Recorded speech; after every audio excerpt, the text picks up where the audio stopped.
अखिलेश यादव जी। सभापति महोदय, मैं आपका धन्यवाद देता हूं कि मुझे बोलने का मौका मिला है। इस कॉन्स्टिट्यूशनल अमेंडमेंट बिल के समर्थन में मैं खड़ा हूं। साथ ही साथ बहुत सी बातें भी मुझे रखनी हैं। हालांकि समय सीमित है, पूरी बात नहीं रख पाऊंगा, लेकिन मैं कोशिश करूंगा कि कम समय में अपनी बात खत्म कर दूं। मैं सबसे पहले जितने भी मानव, जितने भी राजनेता, जितने भी पॉलिटिकल पार्टी जिन्होंने सामाजिक लड़ाई को आगे बढ़ाया, मैं उनका धन्यवाद देता हूं और आभार प्रकट करता हूं। आज मैं कुछ देर पहले तमिलनाडु के नेता, बहुत ही सीनियर नेता TR बालू जी का मैं भाषण सुन रहा था।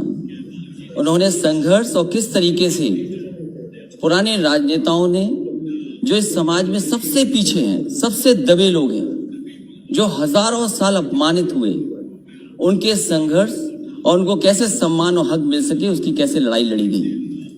मैं कई माननीय सदस्यों का भाषण सुना। हमारे बगल में बैठी हैं सुप्रिया सुले जी, उनका भी मैंने भाषण सुना।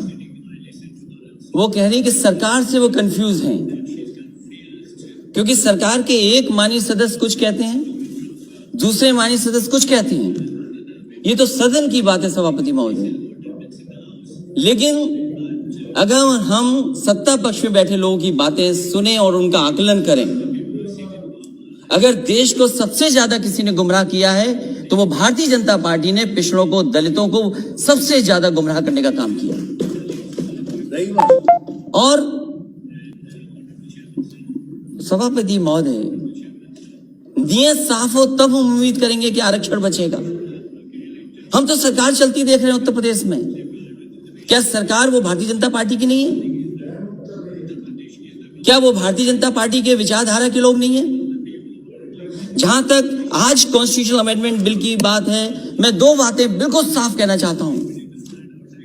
हम सब स्वीकार कर रहे हैं, सदन के जितने भी सदस्य हैं, ये भी अच्छा है कि स्टेट्स को मौका मिल रहा है, वो अपने आप फैसला ले सकते हैं किन जातियों को ओबीसी में शामिल करना है। लेकिन क्या एक ही जगह पर जब तक आप 50% की कैप नहीं बढ़ाएंगे तो क्या ओबीसी को पूरा अच्छा मिल जाएगा?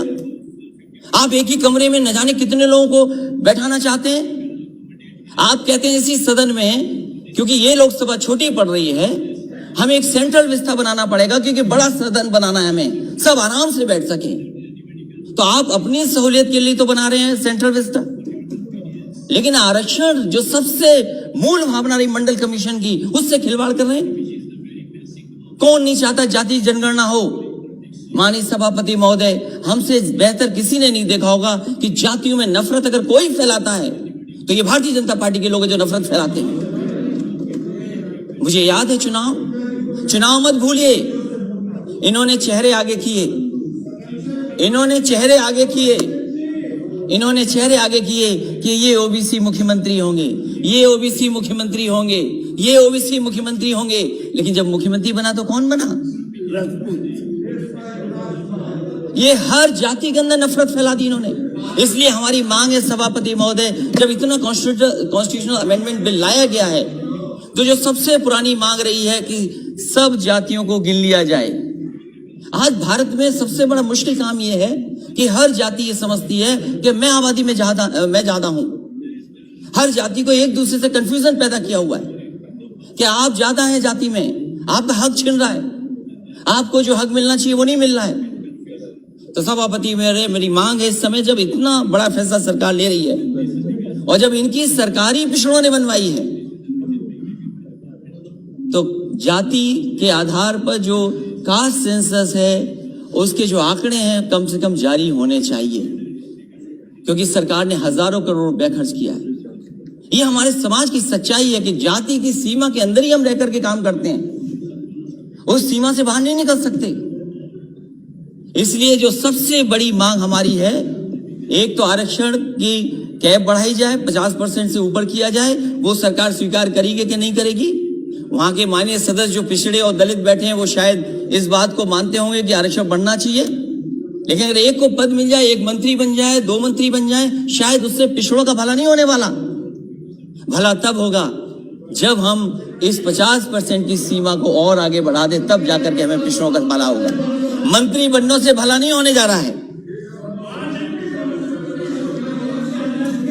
एमपी कितने भी आए हों हमारे, लेकिन अगली सरकार समाजवादी बनने जा रही है। और आप अगर कास्ट सेंसस नहीं करोगे तो उत्तर प्रदेश में समाजवादी पार्टी कास्ट सेंसस करके दिखा देगी।